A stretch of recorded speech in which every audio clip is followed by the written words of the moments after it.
down that camera and strap in. It's time for a new episode of TogChat Live. Get ready for 60 minutes of wall-to-wall photography, including photo news, tips, and your photography questions in real time, with answers from your host, Olympus Visionary Joe Edelman. Oh yeah, that's me, gang. How's everybody doing? Thank you for joining me for another live episode of TogChat. As always, I'm Joe Edelman, your host, and I'll be your host for the next 90 minutes to help you develop a better understanding of the hows and whys behind great photography. So, as always, gang, before we get going, please do me a solid. Take a minute, tell your friends, spread the word, let them know that we're streaming live on YouTube right now. You can click that share button underneath the video or go ahead and share the link tog.chat/live. And I'm going to go put that in the chat window here for you so you've got it. So please let people know. We've got a lot of photographers in here already from, all over the place. Ron's here from Jersey, Bob Nelson in Georgia. I got Doug here all the way from Nevada. Lynn here is from New York. We got a whole bunch of people. Al, Mark, all you guys. Thank you so much for joining me for another Wednesday night. Please check in. If you haven't done so already, leave a message. Let me know where you're here from. It's always cool to see where people are tuning in and watching and honestly sharing and talking about photography. So be sure to start your questions tonight. Your guest tonight is me. We're going to have a discussion about something that's kind of actually really important to me. And obviously, I'm sure you've already figured that out from the title of tonight's show. But I'm going to do my best to answer all your questions as the night goes on. As always, our 1 hour show is going to last 90 minutes. So I want to bring you up to speed on a couple little business things before we get going too far here. And that is the last couple of weeks I've been on the road, kind of crazy. It's been about 3 weeks running. I did WPPI out in Las Vegas. Then I was at the Florida Camera Club Council down in Fort Myers, Florida. Got to make a little stop in Bradenton, Florida to visit the folks at Johnson Photo Imaging and introduce the new EM1X down there to those folks for Olympus. And this past weekend, I was in Colchester, Vermont, all the way up near Canada for the Vermont Professional Photographers Association weekend event. Had a great time, presented to them all about portraiture and fashion portraiture. Had a lot of fun doing that. For those of you in various places around the country, make sure that you check my website from time to time. When you visit my website, if you click on the Lectures and Workshops tab that you see going on right there, okay? You click on that, and when that page loads, it will give you my constantly updated speaking and appearance schedule, etc. So, in the near future, I'm going to be doing an event in South Jersey, the South Jersey Camera Club. For those of you that have already booked to go to Shutterfest, I'm going to be there Tuesday, the 23rd. So it's a 2-day event. It's Monday, the 22nd of April in St. Louis, and Tuesday, the 23rd of April in St. Louis. I'll be presenting one of the lunch and learns on Tuesday, the 23rd. So if you're there, grab your box lunch, come into my room, have a seat. We're going to talk all about personal branding. So this will be my first time presenting at Shutterfest. I'm really looking forward to it. If you were here for my interview with Umesh Dinda, he will also be there. So I'm really looking forward to actually finally meeting him in person, getting to shake his hand and be able to sit down and chat. So that's going to be fun. Got some stuff coming up in Syracuse, New York. I'm going to be out in Southwest Michigan in July. Of course, I'll be doing Photo Plus, but I actually just found out over the last couple days and we're working out all the details. I'm going to be doing an event on September 14th in New York, just kind of north of Manhattan. In November, I'm going to be headed out to Everett, Washington for an event at Everett Camera for the weekend. So this page gets updated all the time. Deborah, St. Louis. Yes, St. Louis, April 22nd and 23rd for Shutterfest. I'll be presenting on the 23rd. So I hope to see you there. So please make sure that you guys go ahead and check that page. And what you can do while you're on the website, let me switch back over to the homepage here. On pretty much any page of the website, there is a link to go ahead, any page except the homepage. So let's try that one more time, Joe, right? If you go to any of the articles that are on there, which is what most people come to the website for in the first place, there is a little button and a link that you can sign up to my newsletter. If you do that, you will get regular updates of my speaking engagements, etc. So I hope to see some of you at some of these events that are coming up. So that being said, we have a topic tonight that is a little different. It's a little different for the things that I talk about and the things that I share. And it's a little different for, what you see online and on YouTube, right? So tonight's topic is very simply, why? I always talk about the whys and hows behind great photographs, but tonight I want to talk about the why behind photography. Why did you pick up a camera for the very first time? So I posted that question on my social media today. I posted it in Facebook and my business page and in my TogChat group. I posted it on Twitter. Some of you have shown up here and are giving me some answers. Oh, Deborah, you're going to be at Shutterfest. That's awesome. Well, please, Tuesday at Shutterfest, make sure you come to my lunch and learn, okay? So I'll look forward to meeting you for sure.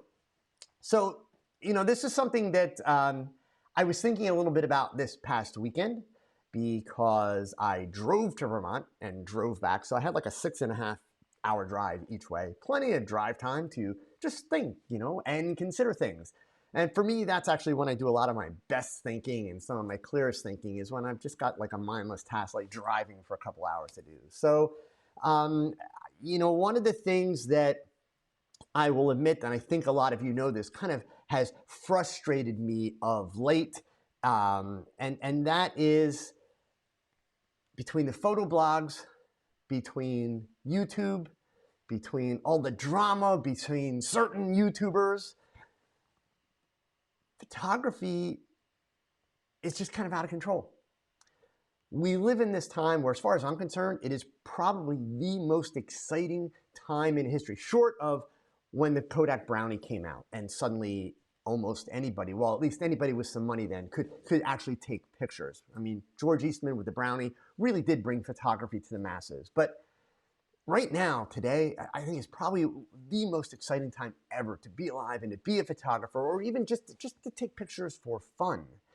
And there's just so much drama, so much debate, so much arguing, honestly, so much BS. I spent a little bit of time thinking about, well, why does that happen? Why do people insist on that? But also, for me, kind of more importantly, why did I pick up my camera in the first place? So I will share my story with you, and I'm going to share the stories of some of my fellow Olympus Visionaries with you, but I wanted to read to you some of the responses that I got today because, not only are some of them very interesting, but I think that you're also going to find that you personally will connect with one or more of these responses. So I got quite a few. I'm not going to read every single one, but I want to read a bunch of them, okay? So Michael Lepore, I wanted to take the best pictures I could for my family. Joshua Lasky told me, my wife wanted a camera for Christmas. However, she didn't touch it. So he didn't want it to go to waste. He picked it up and started using it and got hooked. Andrew Chisholm, he started taking photos at 13, or started getting migraines at 13 to 14 years old, and it made him look at the world differently, having the migraines. About the same time, he got a 35 millimeter point and shoot camera for Christmas, and he shot when he could afford the film and the processing. 13, 14 years old, I can relate to that. It was hard to afford film, okay? So then he wound up moving into a DSLR. It was one of those brick-type cameras that was built by a company called Zenith, and he started to learn how to use it. When he was in his mid-20s, he went back to college and then on to university, and eventually he got a BA in media theory and production. While he was studying for that, they also studied photography, and they did black and white darkroom processing. Now he's got a slight disability, but he's taking more photos and doing more studio model shoots, and he's having a great time. He's having fun. And he's also learning a lot from the models he works with, and he says that actually most of those models are probably better photographers than he is. Another interesting case, Jason Michael.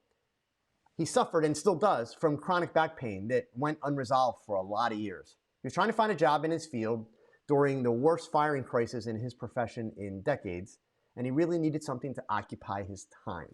He started walking during the day, and after applying for jobs in the morning, he'd bring his Nikon point and shoot with him in the afternoon to go for walks. So he just started snapping, and it was a distraction for him, helped take his mind off of everything that he was dealing with.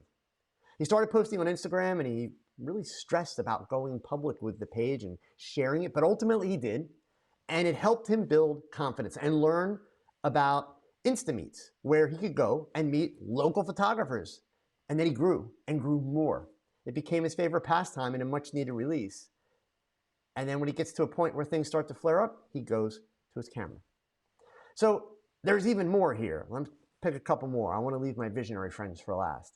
Caleb Hale. For the very first time, it was actually out of necessity for a news assignment. He was a writer, a newspaper writer, but they didn't have any photographers available. He really wasn't interested in photography at the time, but after getting out of the business, the newspaper business, and walking away from the camera for a few years, he came back to it intent on actually learning how to be a photographer. Doug Thompson. I know Doug's here tonight. His first camera was a Hollywood Reflex. Doug's that old. His mother had it sitting on a shelf collecting dust. When he was 12 years old, he asked her if he could take some pictures with it, and she said yes. So he got a roll of 620 black and white film, and he was off. It was like magic to him. He took pictures of everything and anything. He took his first selfie by shooting the reflection of himself in the sliding glass door. He still has the camera today. Michael Patnode, I love this one. He went to see his first Star Wars movie when he was 10. Following that, he went to work for his parents for the summer to save up some money, and he got a Super 8 movie camera. After a short time, he found it was way too expensive to buy movie film, so he saved up money and got himself a 35mm rangefinder camera. I completely fell in love with still photography, and that was over 40 years ago, he says, and he still loves it. My buddy Manny is here. He needed a new hobby. Yes, Manny, you do need a new hobby, for sure. Good to see you, man. I'm glad you're here.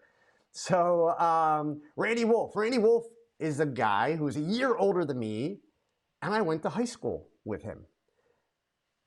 His answer was kind of similar to my story. He wanted to explore the world and the people that were around him. Nick Romero, even though he's now making some money from his portrait business, the main reason he took up photography was to capture his outdoor adventures and astrophotography. He showed me a picture that he did of his campsite with the night sky this past weekend in the Everglades. Really cool stuff. Don Young, to take a photo, he was a kid, it was to take pictures of the places that he was at so he'd remember them. He grew up in a military family and he moved a lot, so a camera was a way for him to record those places and those experiences that he had. Andrea, he started off to self-tape his auditions as an actor doing movies, and he fell in love with photography. Trevor Baldwin, one of my patrons, he received an old 110 format film camera when he was very young. And sorry, Trevor, but for those of you that don't know what 110 film cameras are, you got to be like my age or older to know what a 110 is. So he fell in love with capturing moments, and throughout his childhood, he was pretty much hooked from the beginning. Trish Davey wanted to capture the moments, wanted to record them, so when she was 10, she asked for a Polaroid camera for her birthday. That was 45 years ago today. So Trish, happy birthday. That's awesome. Peter, believe it or not, at the age of 13, he won a second prize with a music magazine competition. I believe it, Peter. The prize was a Pentax P30 with extra lenses, flash, and a camera bag. He was happy that he had hadn't won first prize, which was a big trip. He started taking pictures. He fell in love with photography. He went to go art school at the weekends, and he was drawing a lot, but the camera and photography and photo editing replaced that. A couple more here.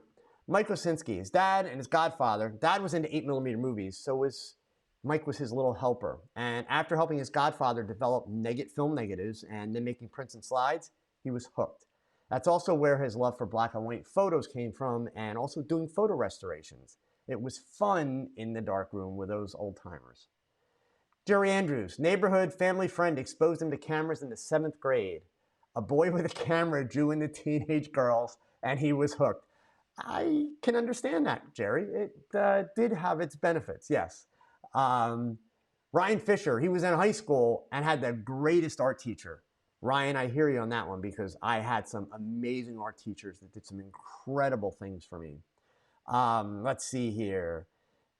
Ed Emmons picked up a Nikon D500 for to do action shots of the sun. Now he uses it for portraits and he's happy with the results. So I reached out to a few of my Olympus Visionaries. So these are people that have made it to the status of camera brand ambassador. So I wanted you to hear what their reasons were. Jamie McDonald, who I've had here on TogChat, he literally got it so that it could record a family vacation to Florida, and he had no idea where it would take him. Sounds similar to all the other answers. Laura Hicks, who you will be meeting here on TogChat in the near future. I've been obsessed with cameras and photography since I was a very young girl. I remember using my birthday money to buy my first 110 camera. I'm pretty sure it was a plastic purple and pink camera. I've always loved photographing people, and as an adult, I found my love of macro photography.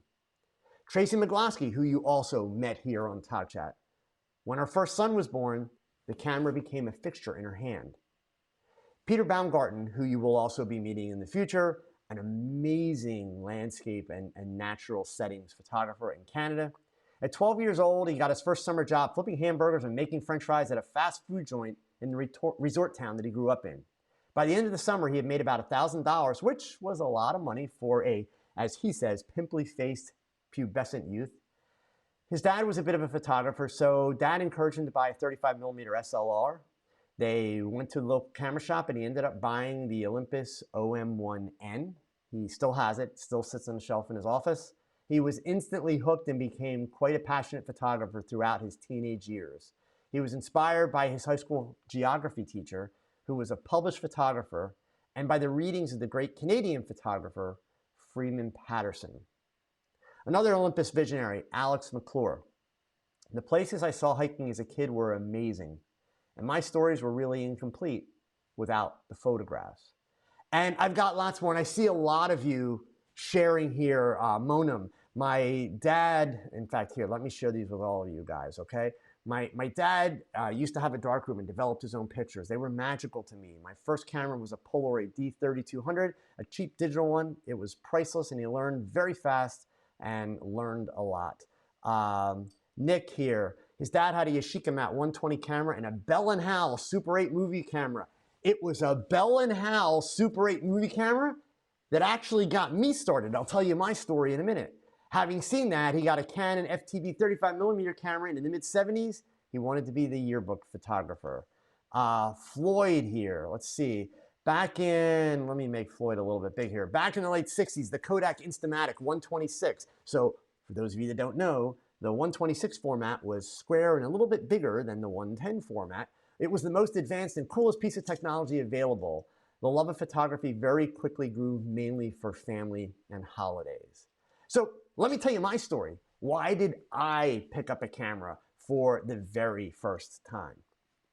Full disclosure, to be completely honest with you, I will apologize in advance for my little bit of foul language here. It was to piss off my parents. So at age 11, I had a deal with my parents and so this was just so that I can go ahead and date myself, right? This would have been 1971 to give you some context. I had a deal with my parents where for Christmas and birthdays, instead of getting a bunch of toys, like, I was that kid. I had outgrown toys, right? I was a big kid. I didn't need any of that toy crap. So they would let me get something big, something substantial, instead of a bunch of little stuff. So I used to love it, especially for Christmas. Usually around about September or October, in the mail, the Sears and Roebuck and also the Spiegel Christmas catalogs would arrive. And believe me, that was always a great day because as soon as they would come out of the mailbox, I would grab them and I would run to my room and I would start rifling through the pages to start thinking about what I wanted for Christmas. And I had a $100 limit. That was my amount. I could spend $100 or I could ask for something worth $100, and that was the deal.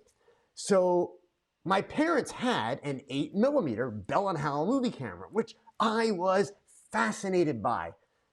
But I was never allowed to touch it. They literally, I would beg, no, couldn't touch it. They would let me go ahead and thread the movies through the projector and set the projector up and do all that stuff, but I was never allowed to use the camera. And it drove me nuts because it truly fascinated me.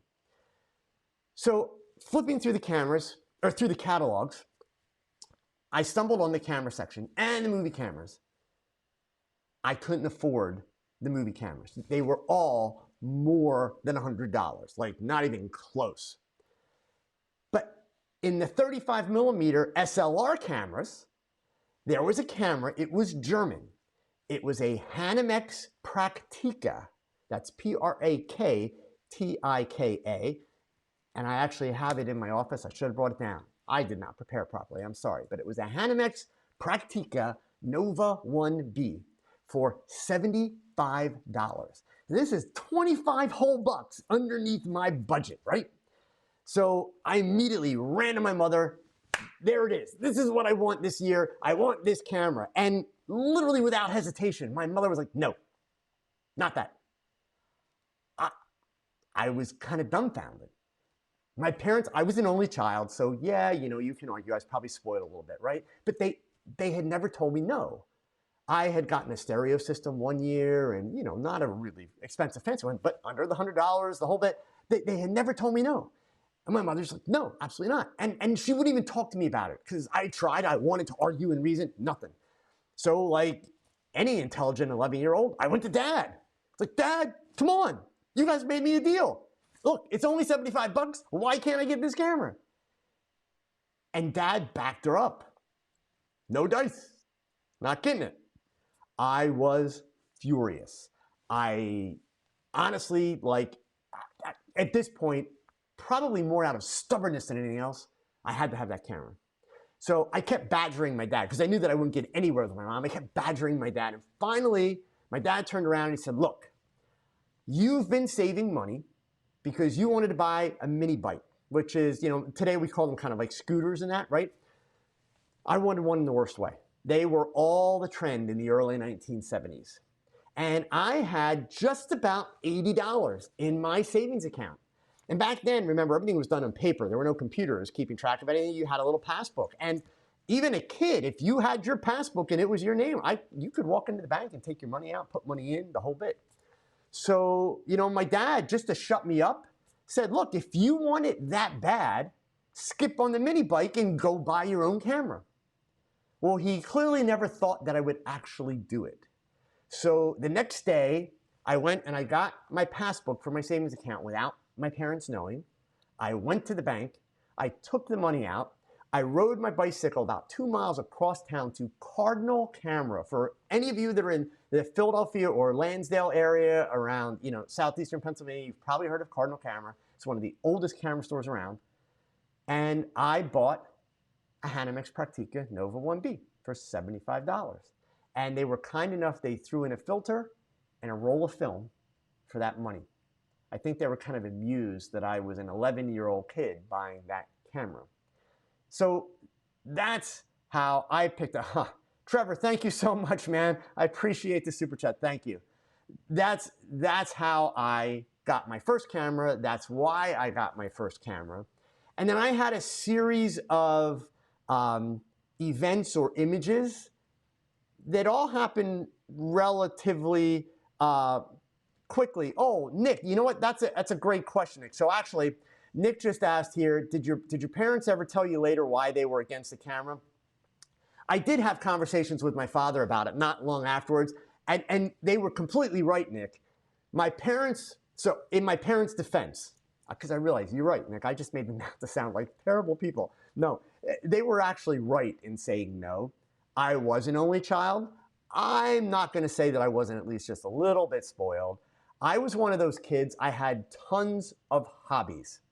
I did model trains, I did model rockets, I did all that stuff. And I was never content until I had all the cool stuff. Problem is I would get all the cool stuff and work really hard with these hobbies. Like I really, the model train stuff, went all out, built this great big train platform with my dad, the whole bit with the model rockets, learned a lot about building model rockets, the good old-fashioned Estes rockets that you would get the kits and build them. And then I even started designing some of my own. But once I would get all of it and kind of like master it, I get bored with it. My parents were smart enough to realize that buying a camera, there's a lot more to it than that. Even if I never really got into it the way that I did, you still have to buy film. You still have to get the film developed. Believe me, I don't think they actually understood the potential cost of photography, considering the extent that I wound up getting into it. But they realized it wasn't just a matter of spending $75 and boom, you've got your camera and that was it. So that was the reason. And especially in my father's defense, my mom, she fought it for a lot of years. She thought, especially when I started to turn that way for a career, she didn't think that it was going to be, a career that was going to be a particularly profitable or, long-term career in that sense. And again, even in her defense, there, at that point in time in the 70s, there weren't a lot of quote unquote jobs for photographers. So, that meant starting your own business, all that kind of stuff. And even, in terms of newspaper work, which is kind of where my early interest took me, newspapers were extremely competitive, right? So my father, though, eventually, he certainly came around and he helped me build a darkroom in the basement of our house. My father was kind of a facilitator. He would find people that were involved that I could talk to. He found ways for me to make money. He set me up cutting grass for neighbors and also for the gentleman that owned the industrial park where my father worked. He worked in a factory. And I would spend my summers cutting grass. And so by the time I was 15, I had a full Nikon kit at 15 years old. Now, it was all used, but I had a great set of gear at that point that I worked for. Nobody handed it to me, but my father helped facilitate the opportunity. So in that sense, they truly were both absolutely awesome. But Ryan Fisher mentioned that he had an art teacher who really helped him out in that. And so what wound up happening with me is about a month after I got that first camera, it was on probably, I think, still my second roll of film.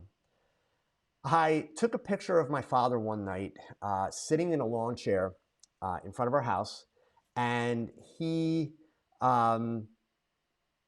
it was, like golden hour, sun was really low. He was kind of squinting because of the sun. It was this close-up shot, actually had nice creamy bokeh in the background, 1971. Yeah, we didn't call it bokeh then, it was just a cool blurry background. But he had almost this kind of angry look because he wasn't one for getting his picture taken.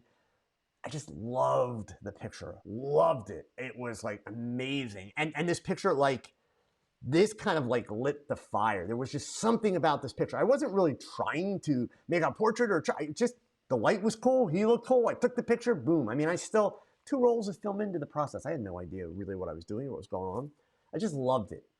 Then at age 14, I had my first picture published in a newspaper.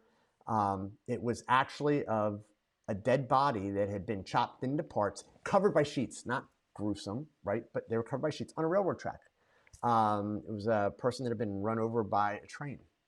But being very entrepreneurial, I had witnessed it. So I was on my way home from school, and there was a person in a car at the train crossing also that saw it. That person told me that I should stay to talk to the police. I lived only about maybe 8 minutes from my junior high school, so I walked. So I stayed, and the police came. We talked to the police. The cop didn't want to involve me too much because I was a kid, right? But he let me go. So the whole time I'm standing there waiting for the cop, and the whole time I'm standing there talking to the cop and watching the cops, all I can think about is I should have my camera, which obviously that's gruesome, right? So it's not like it was a particularly mature thought process. It's just like, oh my God, this is news, this happened. And there was just something that kept telling me I should have my camera. So when the cop told me, go home, he took my phone number and he had my address and everything, and he understood where I was. I ran home and I got my camera and I ran back because they were still there. I knew they were going to be there for a while. They had 6 or 7 sheets along the train tracks that were laid out covering parts. The train had stopped about 50 yards down the tracks. There was a detective or two and 1 or 2, police officers and cars. So when I got back, they were still there. They were still talking, and I heard one of the police officers on the radio trying to arrange to get a photographer. So back in the 1970s, especially early to mid 70s, remember, there was no digital photography. So unlike today, newspapers and law enforcement agencies actually had very close relationships. Newspaper photographers did the crime scene photography for the police. And there was an understanding. You would never print pictures of a dead body in a newspaper. You just wouldn't do that. So there was never a concern. There was never even a discussion. It's not like, we went and we photographed, the crime scene and the police would say, now don't run that picture. There was an understanding, right? The images that we could get before we were invited into the scene, those were news. We could print them. Images that we took when we were invited in by the police, then That was for the police. And depending on where you live, the size of the town, et cetera, like in my small town, the police didn't have a darkroom, they had nothing. So the newspaper did all their photographs for them. They would develop them, they would print them, they provide them contact sheets, and frequently even had to go to court to testify that yes, they took the pictures, that's what was there, et cetera, et cetera. I actually had to do that a few times as I grew up. So I heard the police officer asking for a photographer, and I could hear them coming back, and apparently there was a problem. All the photographers from the newspaper were out of town. So I kind of very sheepishly, the 14-year-old me goes up to the police officer who had interviewed me about what I saw and said, I can take the pictures. And he kind of looked at me, and you could tell it was kind of that moral dilemma. It's like, this is a kid. Can I have this kid photograph a chopped up body on the train tracks? So I told him, it's like, look, I know what I'm doing. I can do it. So he gets on the radio and he tells the dispatcher what's going on. They call the newspaper, and the newspaper said, have the kid take the pictures and give you the film. Tell him that, we'll get his phone number or address from you, and we'll get him a roll of film to replace it. So I was like, cool, okay? So the cop must have asked me 5 times, like, are you sure? Are you sure? This is gonna be pretty gruesome. This is not gonna look good, etc. But I did it. There was something like, oh my God, this was like the most amazing thing ever. So the part that I will always be honest about, because people always ask, like, didn't it gross you out when you saw the body parts? It didn't. It was weird. I mean, obviously, when you see like a leg detached from the body, it's weird. Now, I get it. For some people, that would really very much gross them out. So you can judge me, but I wasn't grossed out by it. It was, in that moment, like I had a job to do. This cop was trusting me, like, my God, I'm the photographer, I'm gonna do this. So I took all the pictures, and then I backed up while they were still, talking and stuff, and I took some slightly wider shots with a telephoto lens. So I backed up quite a bit, but it was the 2 detectives standing on the train tracks. You could see the sheets behind them, and you could see the train off in the distance. So I took the film out of the camera, gave him the film, he had my number, and that was it. I went my way. The next day I came home from school. My mom subscribed to the newspaper, and the newspaper was sitting on the table. She hadn't read it yet. She had brought it in the house. And I always just looked at the newspaper every day. Even from a young kid, I was always slightly interested in news. I didn't read a lot of the heavy stories then, but I would always look through, because newspapers were a lot different in the early 1970s in terms of what they covered and that type of stuff. And I picked the paper up. I opened it all the way up. It was a full broadsheet paper. And down on the bottom of the front page was one of my pictures. So the 14-year-old version of me, right? 14, okay? Up at the top of the newspaper, it said, The North Penn Reporter, that was the name of the paper, read by 22,000 subscribers daily. And then at the bottom of the page was my photo, nice and tall. It was about 10 inches tall. And underneath the caption, it said, photo by Joe Edelman. So the 14-year-old mind says, oh my God, 22,000 people know that Joe Edelman took that picture. Like people actually read bylines, right? But still, at 14, so that was like, the deal was sealed. So anyway, why did I want to have this discussion tonight? So first of all, for those of you that are saying it's a cool story, thank you for sharing. Seriously, thank you for listening. It is a cool story in the sense that throughout my life, especially as a teenager, I had a lot of teachers. I had a lot of people that I either reached out to or happened to stumble into their lives, or they stumbled into mine, that gave me a little minute or two of their time. And in many cases, that's all it was.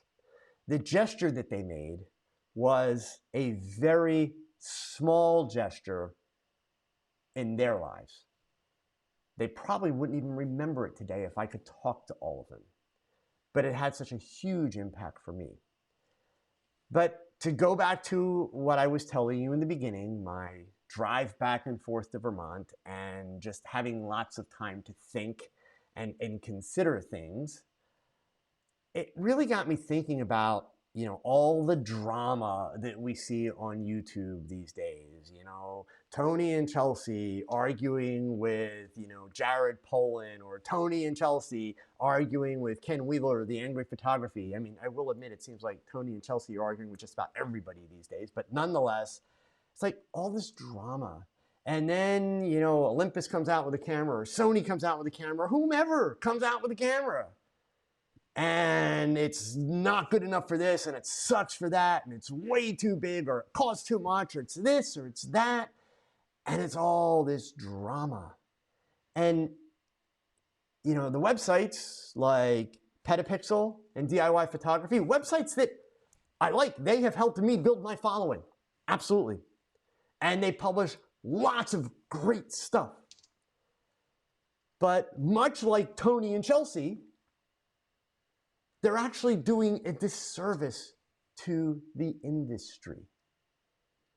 They publish and promote a lot of minutia, a lot of drama. And it's like, why?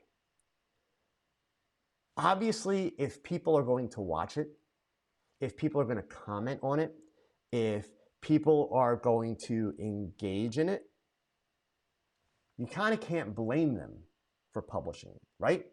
They're going to publish or make videos about things that can get them lots of viewers. And for the YouTubers like Jared Polin or Tony and Chelsea or Ken Wheeler or any of them, it's about views, but it's also very importantly about watch time. How long can they keep people watching? You know, and trust me, it's not just because Tony talks slow that people watch. It's because of the drama that he comes up with. Like the whole Steve McCurry and the Afghan girl things, right?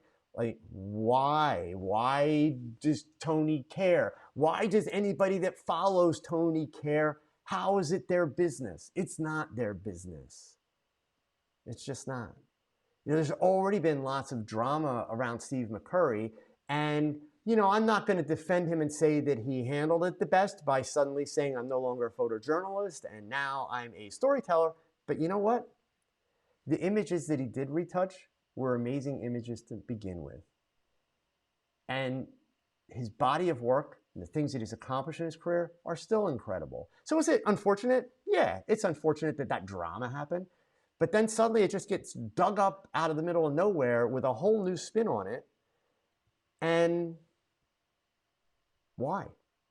So I wanted to go to this question, and I'm going to end this here because I'm not looking to start drama. And I see somebody saying, oh, I see drama coming. No, I'm not going to start drama. If what I've had to say starts any drama, that's on whoever it starts the drama with.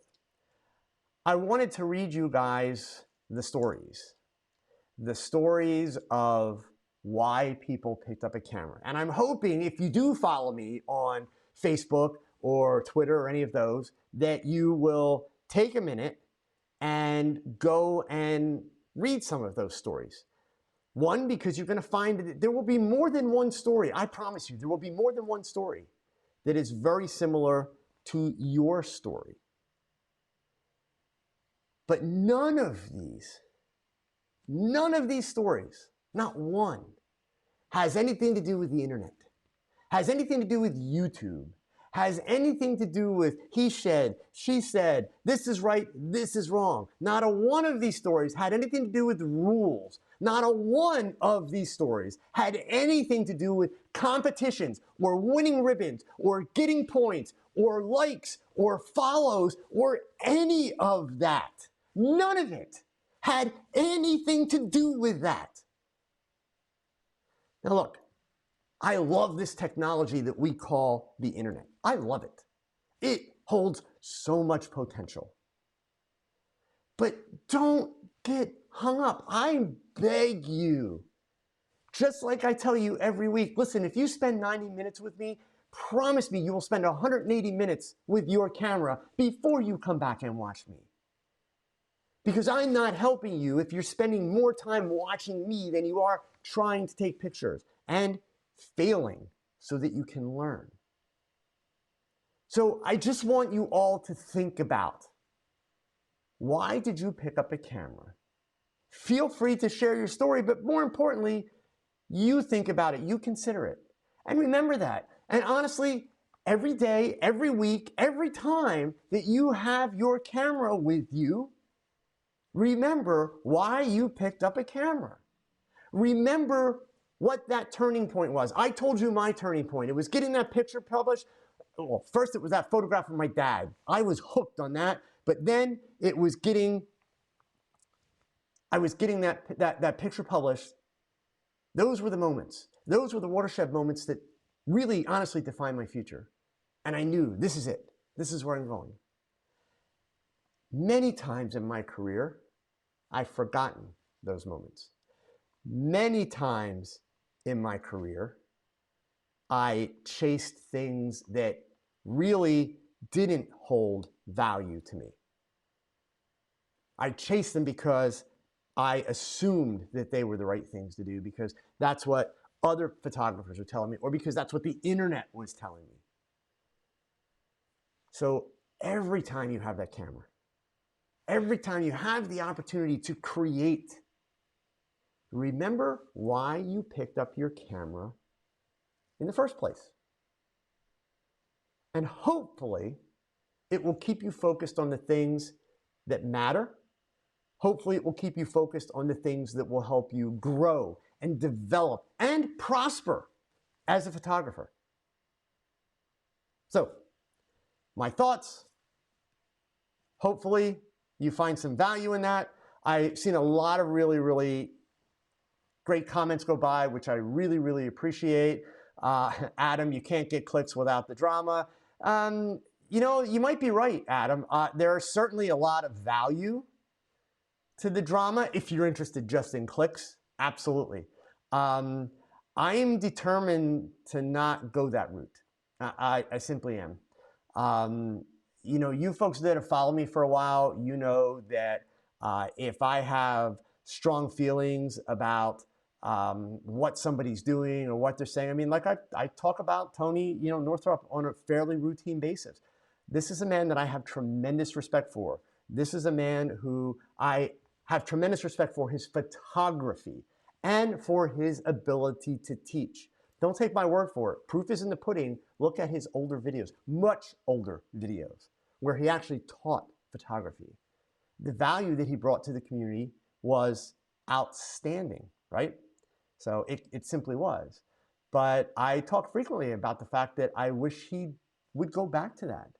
But indeed, he's not going to get the clicks. He's not going to get the attention. He's not going to get the mentions in the blogs. I mean, at this point, every video that Tony, you know, puts out is getting him big, you know, press, big articles. And it's all because, one, he's either, you know, going after somebody, or two, he's trashing a camera or saying a camera system is dead, or three, he's actually making really like outrageous claims about different cameras or technologies or things like that, instead of simply teaching people how to take great pictures.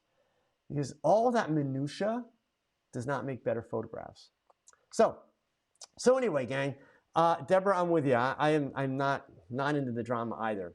So that being said, we got like 45 minutes here, and I don't think I have a single actual question lined up. So I'm all yours. Like, start filling in the blanks here, okay? Give me some questions. I'm going to scroll back through my chat window here really quick just to see if there is anything that I missed in terms of questions. But please throw in some questions. Let's you know, turn the corner, get to a little bit of technology here or a little bit of technique. And you guys let me know what you would like me to chat to you about here. Let's see, Mark Lipton, the link to TogChat on my website seems to be broken. I will have to look into that, Mark. I will double check that. Sorry, thanks for letting me know that. So yeah, I am scrolling through here. I don't see any, I just want to make sure I didn't miss any early on, any actual questions.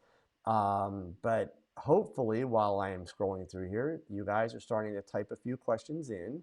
And let's see here, just scrolling through. We got a lot of really good comments tonight, gang. You know, I'm sorry, but I love it. I love it when I'm seeing comment threads like we have tonight.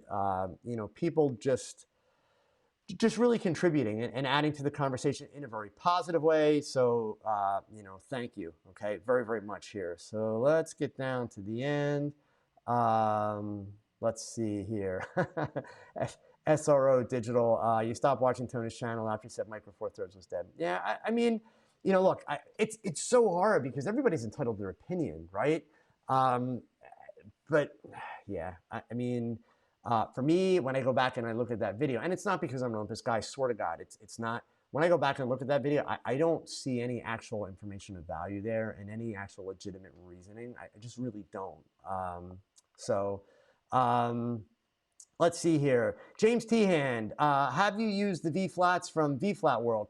James, I have. If you look this side, if you look right there, there's two sets of them that are sitting there.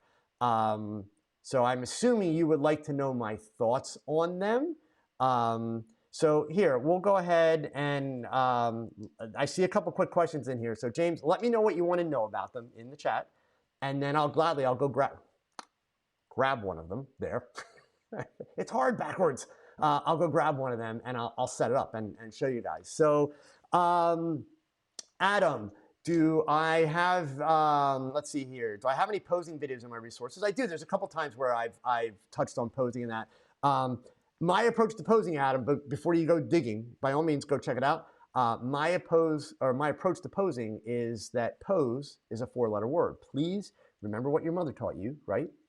Don't use 4-letter words. So yes, you will find some kind of alternative opinions and approaches to posing if you go back and you look through quite a few of my videos. So Michael, what do you think about film coming back? I don't, Michael, because it never came back. It never left, right?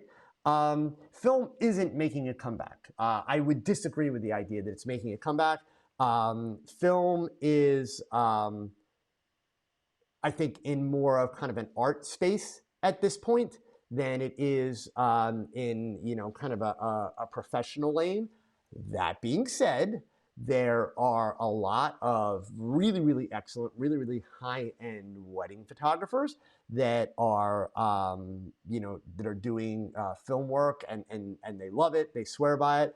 But I wouldn't say that it's back because I don't think it left, and I definitely don't think that there is any chance in the world that film is going to take over the industry in that sense. Digital is absolutely the future. Film, I see it as more of an artistic choice. And that's really cool for the people that have the patience and like the feel and everything that goes with film. That's awesome. But I at least, for my personal use, I will stick with the idea that, film is a 4-letter word, and I'm not really interested in film at this point, for me. So, too new to this. Have I ever done a 300, I'm sorry guys, I should actually pop these in here. Have I ever done a 365-day project? I haven't.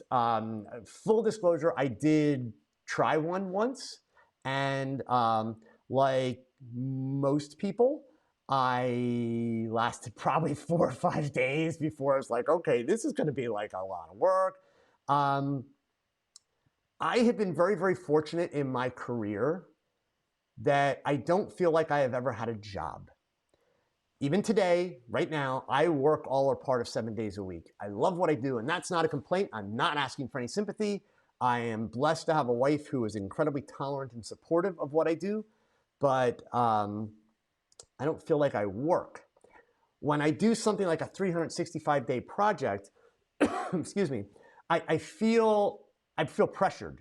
I feel like if I've got a day where I'm just not in a good mood, or if I'm a little off or whatever, I feel like I've got to come up with something. I've got to do something. And that turns photography into work. So hopefully you don't think I'm talking out of both sides of my mouth. I'm not afraid of hard work, but I don't want to choose to do hard work if I don't have to. So no, I've never actually successfully done one of those. So Mike Davis, do I have any experience with the M.Zuiko 12-100 f4 Pro? I do, love it, it's amazing. Full disclosure, when I purchased my Olympus system, I did not see the value in that lens. It was not one of the lenses that I purchased. And then the internet, meaning like pretty much every Facebook group dedicated to Olympus that I shared my Switch video with, as well as the Olympus Visionaries who I started meeting and talking to one by one, pretty much all said, dude, you gotta get that lens. Gotta get that lens, you need that lens. So eventually I got it.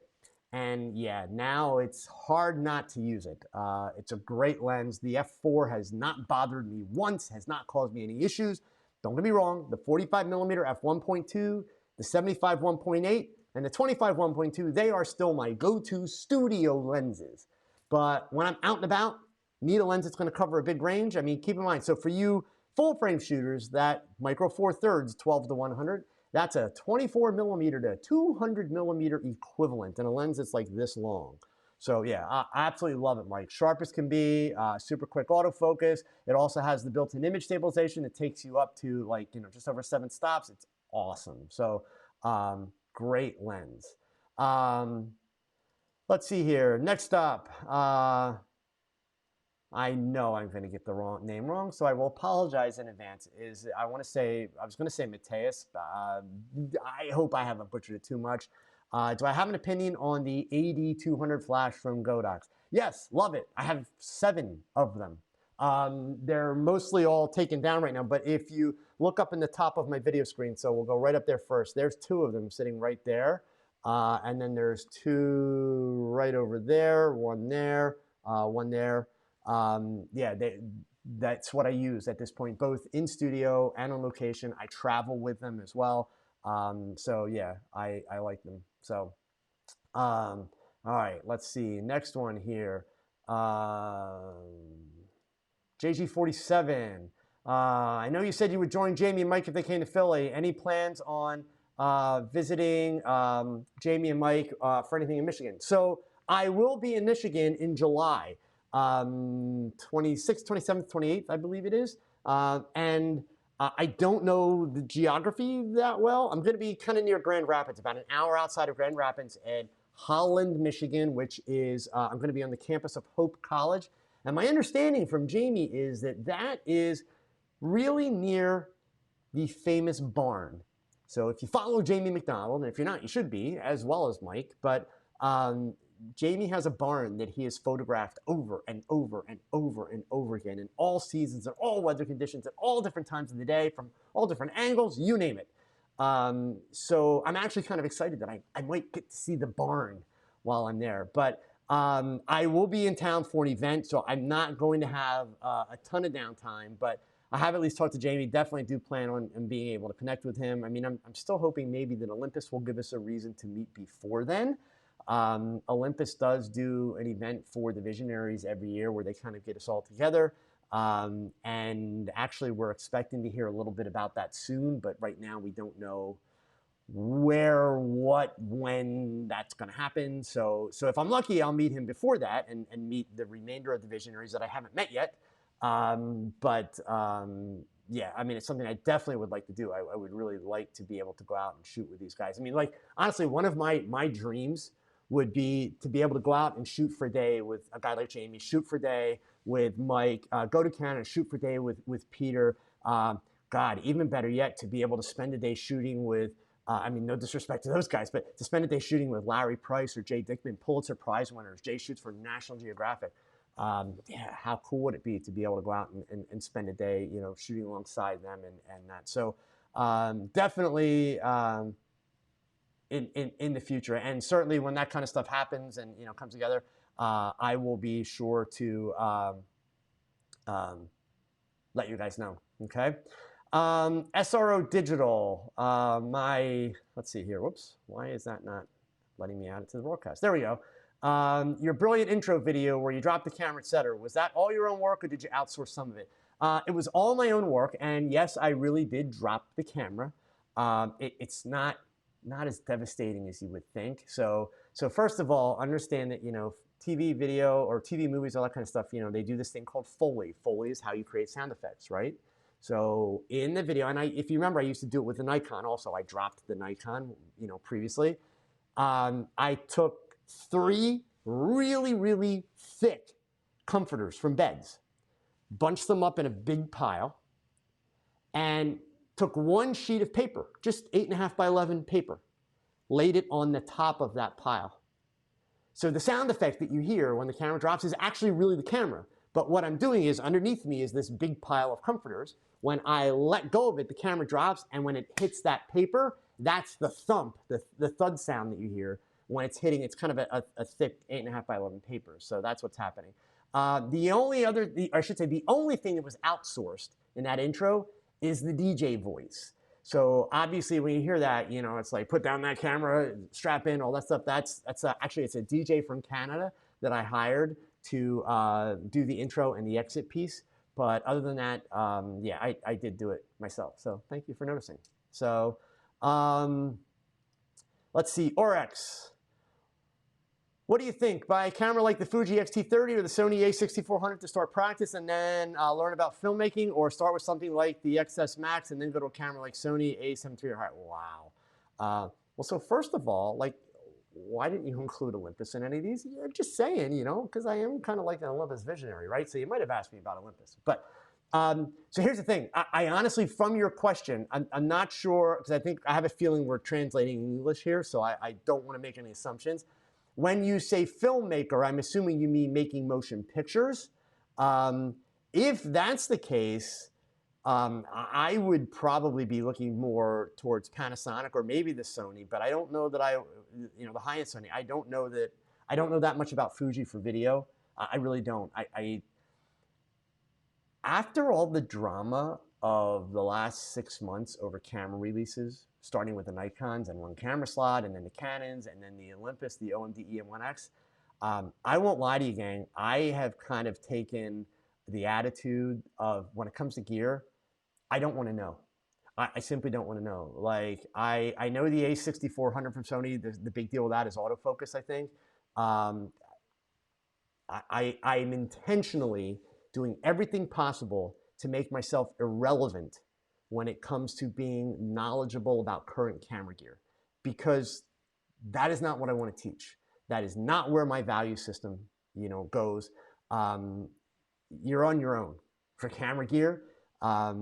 If it's gear that I know about, I can certainly, tell you based on my experience. But beyond that, I really don't know. So Oryx, the one thing that I would be able to help you a little bit better if I had a little bit more understanding of exactly what you're trying to do, like where you're trying to get to with your cameras, then I could at least maybe kind of point you in the right direction. Okay. So let's see here. Trevor, do I still have the corner cube in your studio, or was that just in the last one? No, I still have the corner cube. This is actually the same studio. In fact, I'm standing in front of it. I'm going to do a video very, very soon that shows the actual setup that I'm at here. So the camera that is recording me right now is actually sitting above that corner cube. So it is an Olympus OMD EM1 Mark II that's using HDMI out. That's what I'm feeding out to you guys. There is a 40-inch television screen that's mounted right underneath it. That camera is also in a teleprompter, which I'm not reading anything right now, but it's there. Sitting in front of me, like right down here, which I don't know, yeah, you can't actually see the top of it. Sitting in front of me right down here is the laptop, where it's MacBook Pro, where I'm controlling, the whole show from. It's actually on a swivel arm that I could actually move around, as far as that goes. I have lights permanently rigged in the ceiling here above me and a hair light just above.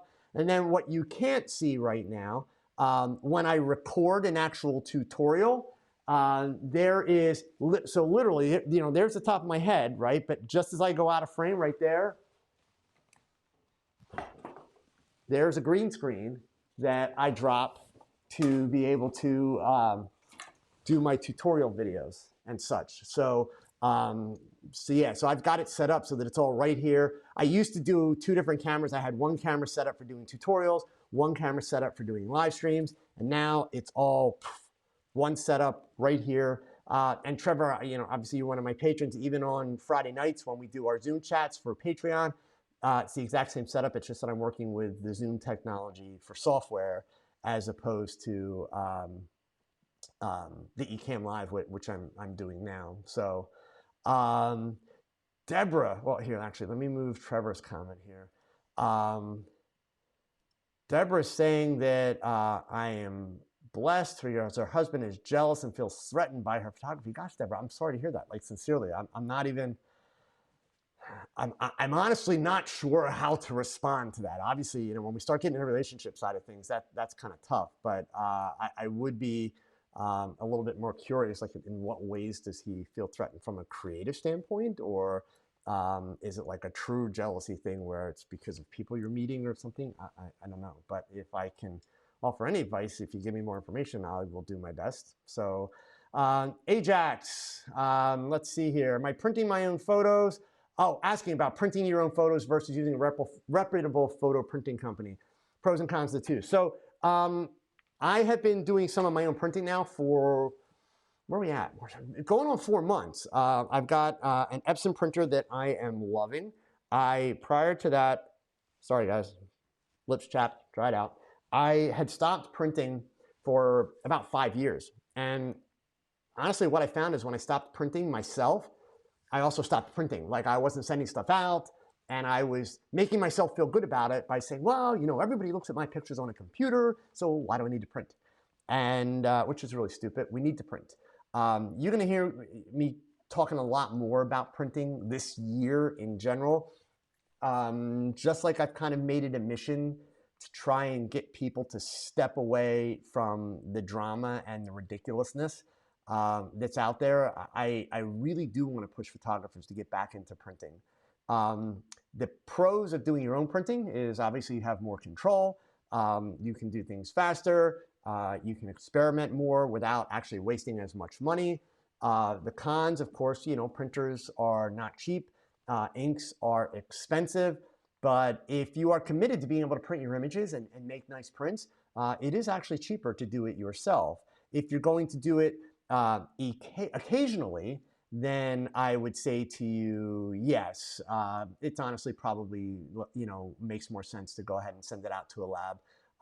The little bit of printing that I don't do myself now, I send out to Miller's. That's my lab of choice. But there are tons of great labs around the country. I mean, some of the bigger ones, you know, Miller's, Bay Photo, MPEX, you know, they're all awesome. Nation's Photo Lab, which is in Maryland, Owings Mills, Maryland, is a lab that I used for a lot of years.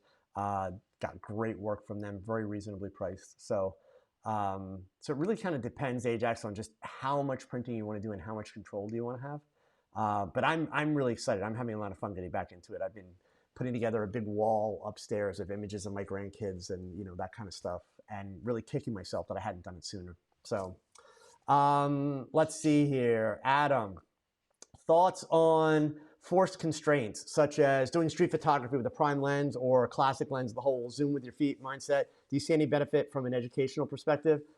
So here, I'm going to take a long way around to answer that, Adam, but I think you'll get it, all of you. I think you'll get it. If you would have met me in 2005, so this is like 5 years into the digital world, right? I was indeed one of those photographers who argued you can't really learn photography unless you shoot film and learn how to develop it and then become a digital photographer. I totally made that argument for quite a few years. I was wrong. I was completely wrong. It took me a while to figure it out, but what I wasn't kind of wrapping my head around is why was the film education superior at that time, okay? Because by 2005, there were a lot of photographers coming into photography and becoming professionals who had never shot film, right? And honestly, they left a lot to be desired at that point in time. Not the case today, but at that point in time. So I hadn't wrapped my mind around the why. Why was that the case? Why were they lacking in that sense? And I eventually realized what it was, and that was a human thing. It had nothing to do with film or digital. It was a human thing.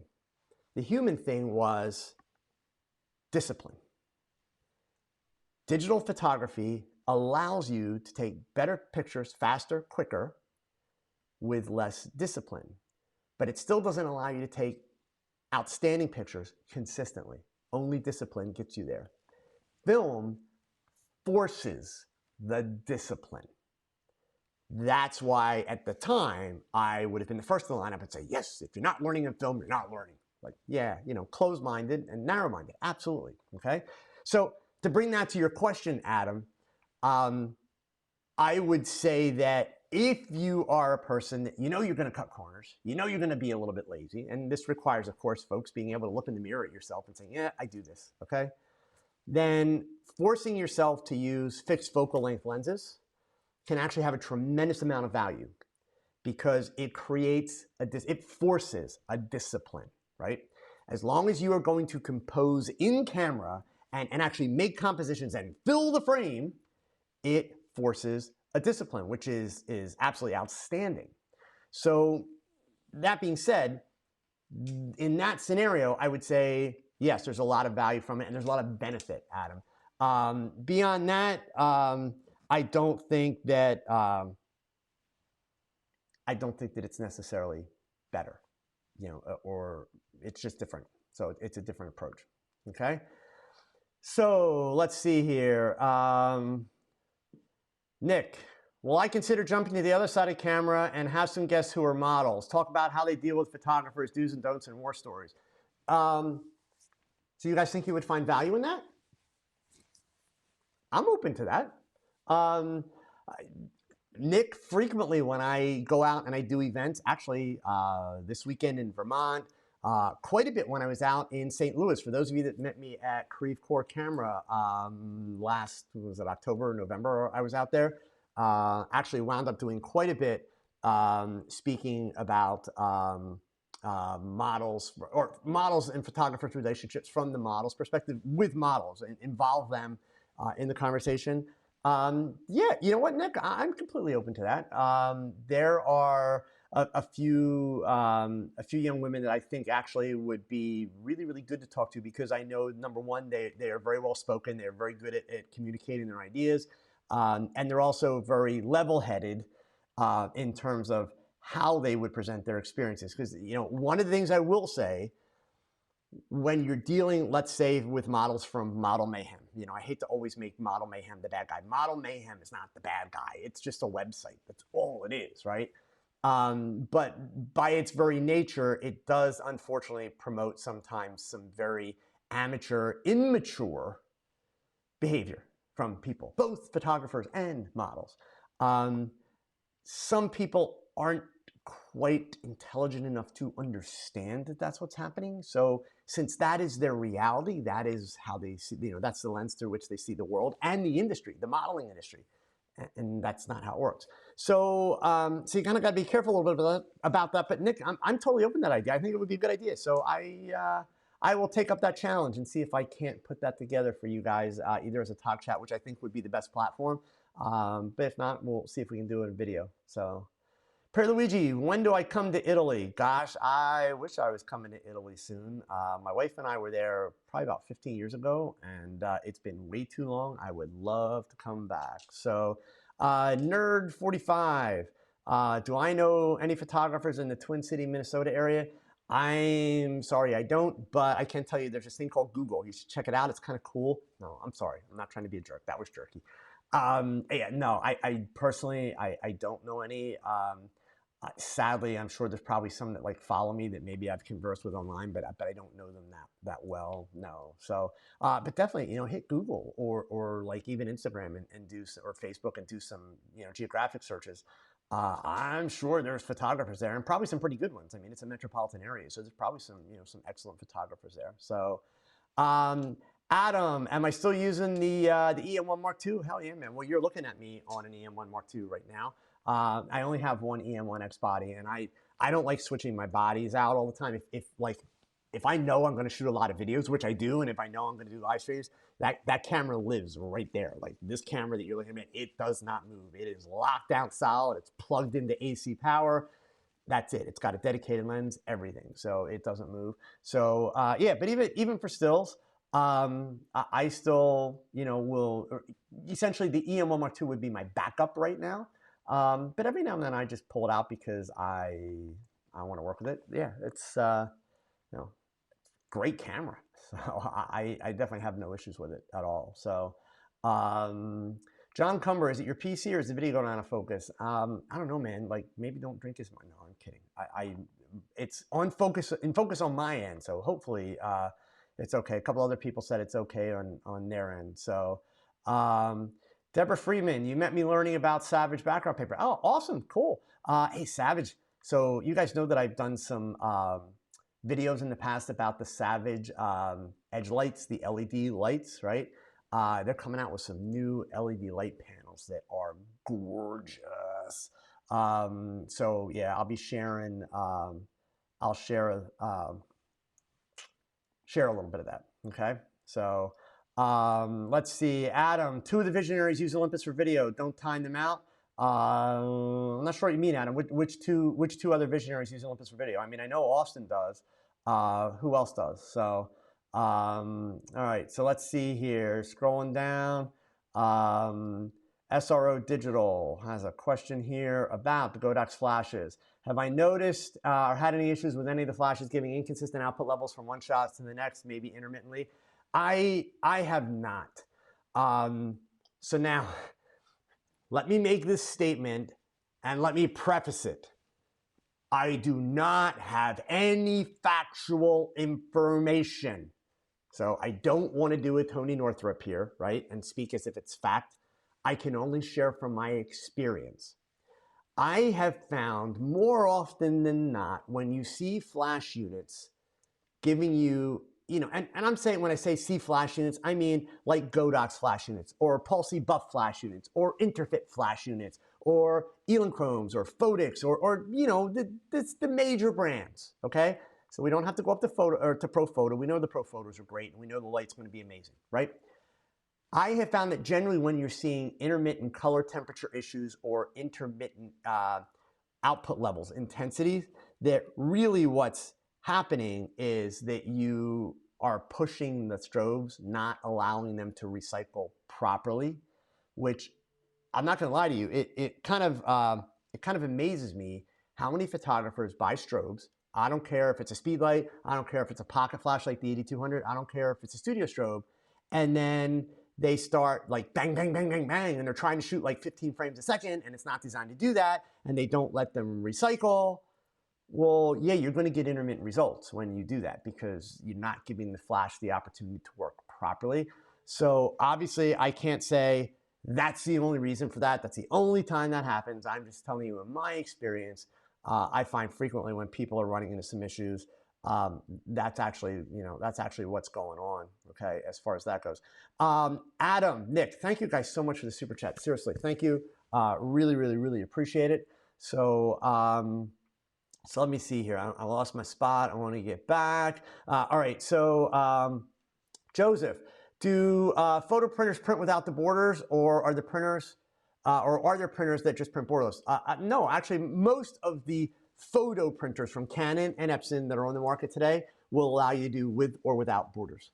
Yeah, so I'm not in a position that I can say everyone will do borderless, so I don't want to be misquoted, but I can tell you that the overwhelming majority of them will do both, with and without borders. Yeah, that's not a problem. So let's see here, scrolling down. Let's see. Nerd 45. Sorry. After hearing that Costco is ceasing offering printing service to their stores when we have no choice but to print ourselves, yeah, it's a shame. But hey, let's face it, it's expensive for them to to be able to maintain that. And if you've ever used like Costco for printing, or even Walmart, or for that matter, even a CVS, or a Walgreens for printing, you know that it's hit or miss. It depends on where you live, right? I used to have the Walmart's still here, but the Walmart near me, for probably about 5 years, there was a young guy that worked there, and he was awesome. He managed the photo department. He took care of those machines like he owned them. Those machines were always in tip-top condition. He had them properly calibrated. He was awesome to work with. So I literally frequently, if I just needed an 8x10 or something, I would run to Walmart and get it done because I knew it was going to look great. He did an awesome job. And then he moved on and, did something else with his life. And, ever since then, the photo department at my Walmart, sucks, period. It's horrible. And it's not well maintained. There's no consistency. So I certainly would not even consider, going there at this point at all. So yeah, I mean, but I get it. It's tough for those companies to, to be able to maintain it. It's expensive. So let's see here. Michael, You shot weddings part-time with film before digital became popular and advanced, and nothing like that first wedding on film, waiting for the prince to come back, chewed your nails to the bone. Yeah, yeah. I mean, there was a time where, we'd go out and we'd shoot the most important day of a couple's life. And then we wait 7 days to hope like hell we didn't screw it up, okay? I mean, that was photography. That's how it works. So, but seriously, I'm glad we had the digital work. It's obviously it's awesome. So, Rex, another question here. Your question is about to start with cell phone cameras, like some famous YouTubers' advice to skip your first camera or get a pro camera for the beginning and focus on that. A lot of that's going to depend on your budget. A lot of that's going to depend on how confident are you that this adventure you are about to take with filmmaking or doing YouTube videos is going to stick, right? Because if you're going to start at the top and spend for high-end gear, if you can afford that, that's great. But then what happens if you get into this process and decide, yeah, you know what? It's not really for me. It's not really what I want to do. Then you've just wasted a lot of money, because while you can sell it and get some return, you're not going to get your money back, right? You're just not. So yeah, I'm a big fan of just jump in. People tell me all the time, like, hey, I really want to start a YouTube channel. Like, I want to do what you do. People always want to do what you do because, when somebody gets to a point where they've got some critical mass, well, then it's like, yeah, everybody wants to do what you do. And it's like, cool, and like, well, yeah, I'm still trying to think about what I should do or what gear. Well, first of all, if you've got to think about what you want to make YouTube videos about, you shouldn't be making YouTube videos, right? You make YouTube videos because you've got something inside you that is just dying to come out. That's why you make a YouTube video, right? But even then, you don't wait until you can get it perfect. You start. You just simply start. You jump in. I mean, believe me, guys, a lot of you have seen my early YouTube videos. They're on the channel. You can go way back and find them. When I was 70 pounds heavier, when the audio was horrible, even the lighting was horrible. For photographers, kind of embarrassing, really. They were terrible. But, there was some good information in them. So, that's really the key. So you got to dig in, okay? All right. Let's see here. James, you would love to see me go ahead and interview a model and a makeup artist. So yeah, honestly, it was a great idea. So I will work on putting that together for you guys. So let's see. Alex, is there a hashtag for Instagram where we can share our photos with you and the gang? Alex, not so much on Instagram. Certainly you can tag me. When people tag me on Instagram, I always make it a point to look at their photos, give them a thumbs up or leave a comment. I don't always comment, so don't get me wrong. Like, if you start tagging me, I'm not going to critique your photos. No, that's what my Facebook group is for. The link is in the description below the video. So in fact, here, I'll go ahead and I'll paste it in the chat too.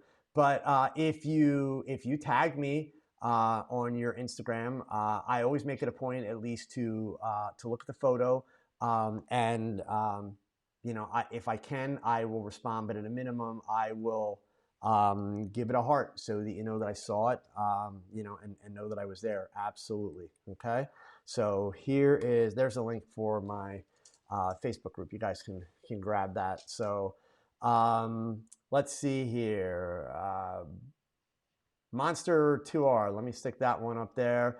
Have you ever or are you planning to come to Virginia? I have nothing currently scheduled for Virginia. I've been to Virginia before. I spoke for the Virginia Professional Photographers Association 2 or 3 years ago, but I have nothing on the calendar right now for them.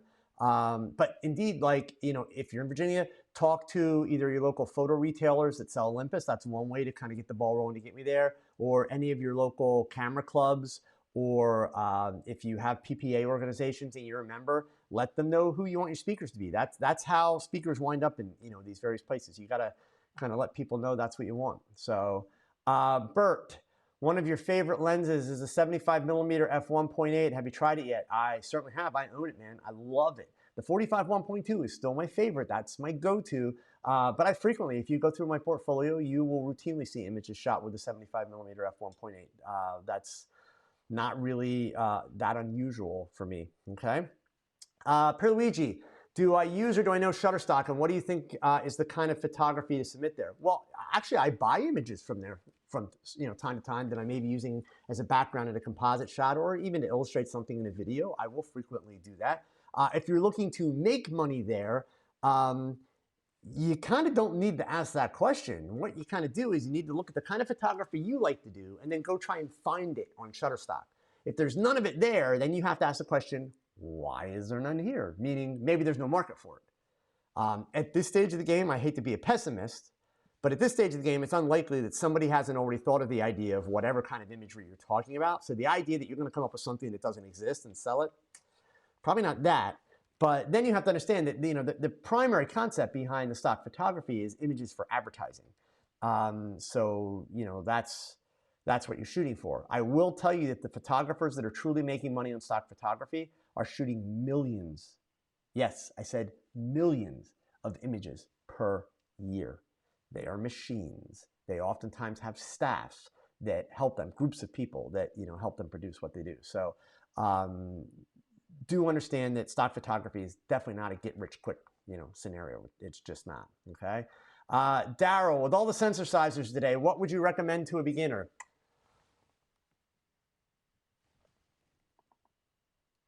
Next. So let's see.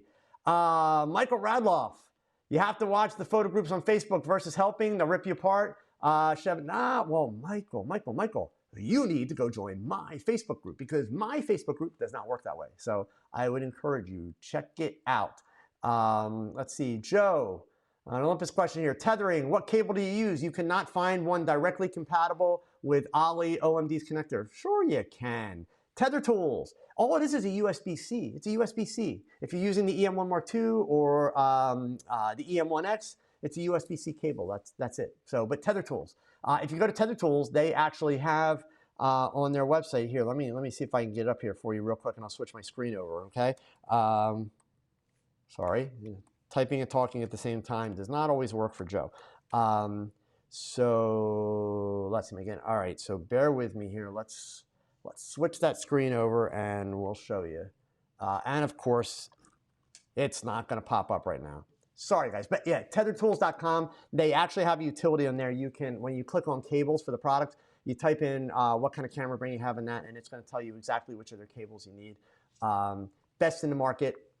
Can't compare. That's where you want to go. So, okay. So let's see, we got that. Mark Lipton says, Valerie Jordanis from Minneapolis. There you go, a photographer in Minneapolis. Awesome. Let's see, Teresa Barber. Yeah, especially on mobile, Teresa. Depending on what device in that and how you're viewing it, YouTube does reduce the resolution down quite a bit, which makes it grainy, out of focus. So yeah, you don't really have to watch in high definition because, this is not really high definition material. But yeah, I would go for at least 720p, anything else. So let's see here. Gatan, is it possible to tether the EM1 Mark II through the HDMI port instead of the USB port? Not tether. No. HDMI out is a different piece of technology. HDMI out is actually what I'm using right now. So you can record that HDMI out. But no, you're not going to be able to tether, at least not using Olympus Capture software or Lightroom or any of those. You won't be able to tether with that, okay? Let's see here. Monster Added, and I've never used them, but I've heard good things. Adorama Pix, amazing quality and good prices. So yeah, that's good to know. Thanks for sharing that. Let's see here. Diana is scrolling down here. Joseph, all right, getting a lot of YouTube questions tonight. Here we go. Maybe you guys are going to get a competition soon, right? All right. He asks this often of YouTubers that he watches. Do you think it's easier to break out on YouTube, and in your case, photography, or has it become harder because of the lower barrier to entry? Joseph, it's a great question. It's a question that I find frustrating for the right reasons, not bad reasons. I'm not upset at you. This question is very similar to the question / complaint / whining that I hear from photographers who say, well, everybody's a photographer. They have a cell phone, and now they're a photographer. It's impossible to make money as a photographer today because everybody takes pictures.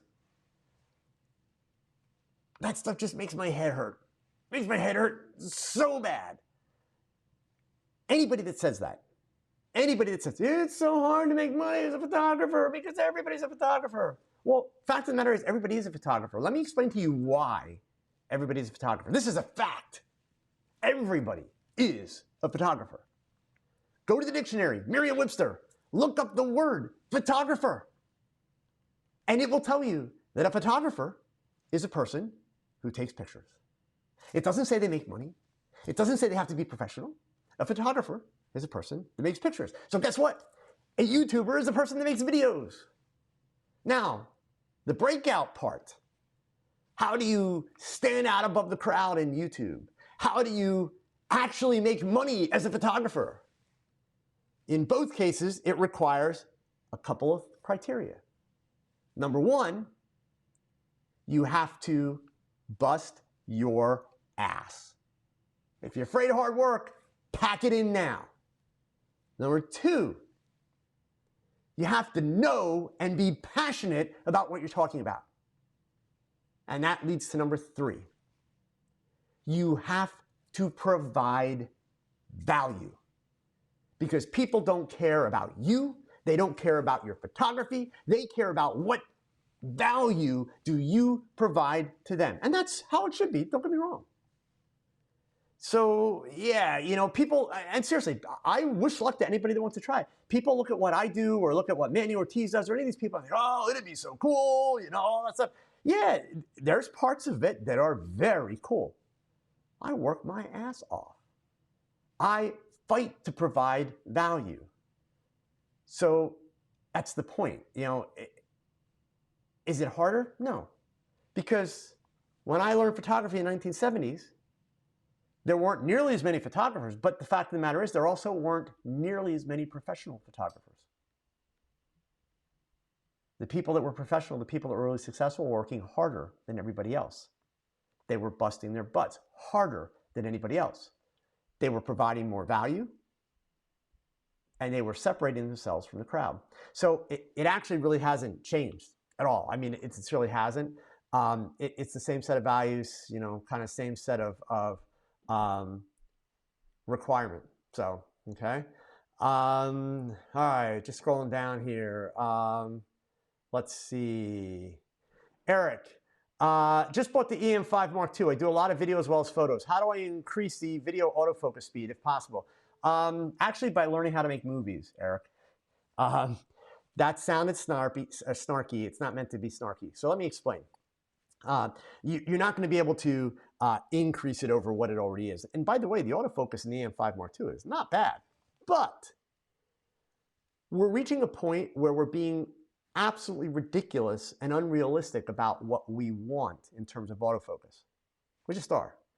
When they go out and make a motion picture, major motion picture, they don't go with a camera that's got really great autofocus so they never have to focus it. They have a focus puller, okay? And they do it manually because it's more accurate. So this is for a major motion picture. So why wouldn't they use the autofocus, especially the cameras that have the amazing autofocus now? Why wouldn't they use them? Because manual's better, right? Plus, you generally don't see scenes where it's just change and focus all over the place if they need the autofocus. There's not that many scenes that you shoot that way. So it's one of those things like, would it be nice? It might be nice, but you don't need it. You just don't, okay? You plan your shots out. If you're gonna do video, the key is planning your shots out. Have a plan. You don't just pick up a camera and shoot and then later you go back and say, oh, I got all this footage, what can I make out of it? That's not the way to do it, right? So, but you're going to speed it up by using good technique. That's the key. You're not going to speed it up by like some software upgrade or that kind of stuff, unfortunately. So let's see. Scrolling down here. Ben Daly, any tips for a first-time wedding photographer? Practice, practice, practice. Have a plan. Do not go to the wedding without a shot list. Know everything you've got to do. Work through the shots in advance so that you're prepared. And then also, if you're looking to do weddings on an ongoing basis, understand that you will not make money by shooting a wedding and saying, here's all your files, good luck. Wedding photographers prosper by selling prints and albums, period. End of discussion, okay? That would definitely be my advice, okay? Let's see here. Gustavo, any plans to come to Seattle? Close. November 12th and 13th, 11th and 12th. I'm going to be in Everett, Washington. So hopefully you can make there. Everett Camera has a big event every November. I will be there this year. That's all I know so far. I literally just found out yesterday that I'm going to be there. Olympus is sending me out there to present. So that'll hit my calendar as soon as I have all the details, which will hopefully be in the next week or so. But yeah, so I will be in Everett at least. So getting close. I would love to come back to Seattle. I've actually done talks in Seattle before. I had a ton of fun. Love Seattle. Seattle's got a great photography community, so I definitely like to, but no immediate plans. So anyway, gang, listen, it is 7:30. I'm going to say goodnight. I actually have to go to the Apple store and spend a stupid amount of money because my iMac died today. So I'm going to have a funeral service for it tomorrow. But in the meantime, I need to go get another Mac and get it set up because I have a ton of work to do. I have a video from WPPI that's coming out for you guys later this week, so you'll be able to see what my presentation was if you weren't there. I will, of course, be back next week with another TogChat. I want to thank all of you. I don't say this often enough. I actually really enjoyed tonight's conversation. I enjoyed it a lot. We had a lot of people contributing really, really good stuff with a really, really good focus on things that were helpful and beneficial to the masses. So thank you all for that. That is why so much I love what I do, and I love the audience that follows me because you understand the value of photography and most importantly, creating. So thank you, all of you, for being creators and being photographers. And as always, gang, you know the drill. Go pick up that camera and shoot something. Adios. Remember. Thanks for watching another live episode of TogChat. Now, pick up that camera and shoot something because your best shot is your next shot. So keep learning, keep thinking, and keep shooting. Adios.